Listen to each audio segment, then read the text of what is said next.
আমাদের সকলেরই fried item খেতে খুবই ভালো লাগে। তো আজকে ভাবলাম তোমাদের সাথে একটা পারফেক্ট তোপসে ফ্রাইয়ের রেসিপি শেয়ার করি, যেটা হবে একদম অনুষ্ঠান বাড়ির মতো। তো চলো তার আগে রেসিপিটা আমরা দেখে নিই, এবং তার আগে অবশ্যই ভিডিওটাকে কিন্তু স্কিপ করো না। তো চলো রেসিপিটা শুরু করা যাক। সবার প্রথমে তোপসে মাছকে আমরা নুন, হলুদ এবং একটু ভিনিগার দিয়ে মাখিয়ে রাখলাম। এখানে তোমাদের ভিনিগারের বদলে লেবুর রস দিয়েও মাখিয়ে রাখতে পারো।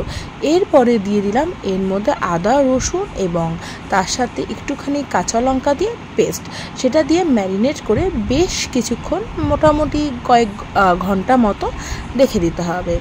এর মধ্যে অ্যাড করা হয়েছে রেড চিলি পাউডার, যেটা সম্পূর্ণ অপশনাল। তোমরা যদি চাও তাহলে এই রেড চিলি পাউডারটাকে সম্পূর্ণভাবে অ্যাভয়েড করতে পারো। এবার বেশ কিছুক্ষণ কয়েক ঘন্টা রেখে দেওয়ার পর আমরা এবার এই ফ্রাইডের জন্য একটা ব্যাটার বানিয়ে নেব। তার জন্য প্রথমেই দিয়ে দিচ্ছি বড় 2 চামচ মতো ময়দা আর ছোট 2 চামচ মতো কর্নফ্লাওয়ার। যতটা ময়দা নেবে তার হাফ মতো কর্নফ্লাওয়ার নিতে হবে। এরপরে আমার মনে হলো যে আরেকটু ব্যাটারের জন্য লাগবে, ওর জন্য আমি আরেক চামচ ময়দা এবং কর্নফ্লাওয়ার নিয়ে নিলাম।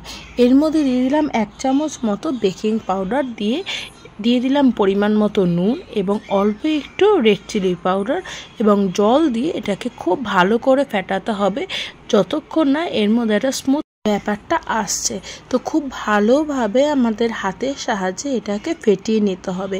তোমরা দেখতেই পাচ্ছ খুব সুন্দরভাবে ফেটানো হচ্ছে, এবং ফেটিয়ে এটা কিছুক্ষণ অবধি আমাদের রেখে দিতে হবে। আর এই যে রেসিপিটা, সেটা খুবই অল্প সময়ের মধ্যে হয় এবং খুবই খাটুনি ছাড়া কিন্তু এই রেসিপিটা। বাড়িতে কোনো লোক আসলে তাকে এরকমভাবে তোপসে মাছের ফ্রাই করে খাওয়াতেই পারো, এবং যা পেয়ে তারা অবশ্যই তোমার বাহবা না দিয়ে কিন্তু ছাড়বে না। তো এই রেসিপিটা আমি আগে কোনোদিন খাইনি, কারণ তোপসে মাছটা আমি আগে কোনোদিন রান্নাই করিনি। তো এই ফার্স্ট আমি রান্না করছি, এবং প্রথমবার কিন্তু অবশ্যই খুবই ভালো হয়েছিল।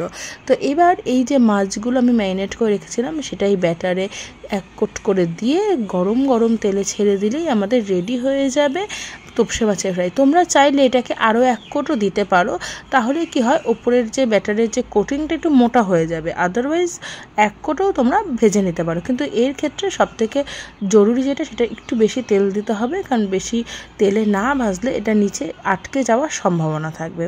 তো দেখো এবার হালকা হাতে ভেজে নিচ্ছি। আমি এটাকে প্রথমে একবার ভেজেছি, পরে আবার ডবল ফ্রাই করেছি। আর ডবল ফ্রাই করলে এটা ভীষণ পরিমাণে মুচমুচে হয়। দেখো একবার করে আমি ভেজে নিচ্ছি, আর আমি খাওয়ার সময় আরও একবার করে ডবল ফ্রাই করেছি। এতে কি হয়, মাছটা খুব ভেতর থেকে সুন্দর সেদ্ধ হয়, এবং এই যে ডবল ফ্রাই করাতে এর ক্রিস্পি ভাবটা ভীষণ পরিমাণে বজায় থাকে। আর যদি কোনো ফ্রাইড আইটেম হয়, সেটা যদি ক্রিস্পি না হয়, সেটা একদমই কিন্তু খেতে আমার মনে হয় না ভালো লাগে।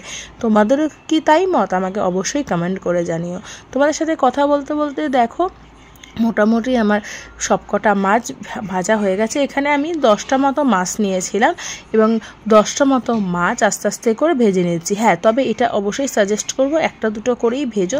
2-3টে একবারে দিলে না, একটার সাথে একটা আটকে গিয়ে ভাজাটা খুব একটা ভালো হয় না। খুব আস্তে আস্তে, এই সময়টা খুব গ্যাসের ফ্লেমটা একটু কম রাখবে, যাতে ভেতরে মাছটা প্রপারভাবে সেদ্ধ হয়। যদি খুব বেশি গ্যাসের ফ্লেম দেওয়া থাকে, তাহলে ওপরের পোর্শনটা তাড়াতাড়ি গোল্ডেন ব্রাউন হয়ে যাবে, এবং ভেতরে মাছটা কিন্তু কাঁচা থেকে যাবে। তো অবশ্যই সেটা কিন্তু ভালো লাগবে না খেতে। তো কেমন লাগলো রেসিপি অবশ্যই আমাকে কমেন্ট করে জানিও।